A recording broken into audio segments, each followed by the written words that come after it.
শৈশবের সেই দিনগুলো মনে আছে। ঈদের আগে বন্ধুদের জন্য রঙিন ঈদ কার্ড কিনতে ছুটে যেতাম দোকানে। কার্ডের উপর ঝলমলে চাঁদ তারা, মিষ্টি শুভেচ্ছা বাক্য আর কখনো কখনো সঙ্গী থাকত সুগন্ধি স্টিকার। কিন্তু এখন কোথায় সেই ঈদ কার্ডের দোকান? একসময় ঈদ কার্ড ছিল বন্ধুত্ব আর সম্পর্কের উষ্ণতার প্রতীক। বন্ধুর জন্য বিশেষ ডিজাইনের কার্ড বেছে নেওয়া, নিজের হাতে শুভেচ্ছা লেখা, এতে ছিল এক অন্যরকম আনন্দ। শুধু বন্ধুরাই নয়, আত্মীয় স্বজন, শিক্ষকদের জন্যও থাকতো ঈদ কার্ডের আয়োজন। কিন্তু প্রযুক্তির দূরে বদলে গেছে সব।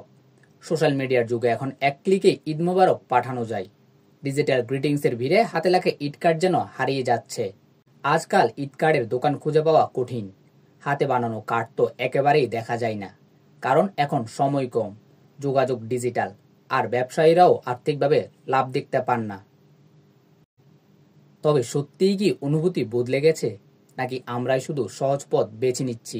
একটা মেসেজ বা ইমোজি কি সেই অনুভূতি ফিরিয়ে আনতে পারে, যা হাতে লেখা একটি ঈদ কার্ড দিত?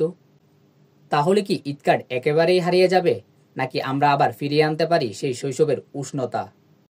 হয়তো প্রিয়জনদের জন্য হলেও একবার হাতে লেখা ঈদ কার্ড পাঠানো যেতে পারে, স্মৃতিকে নতুন করে জাগিয়ে তুলতে। স্মৃতির পাতায় বন্দি না রেখে ঈদ কার্ডকে কি আমরা আবার ফিরিয়ে আনতে পারি? শাহিদুল আলম নাহিম, রেডিও সাগরগিরি, সীতাকুণ্ড, চট্টগ্রাম।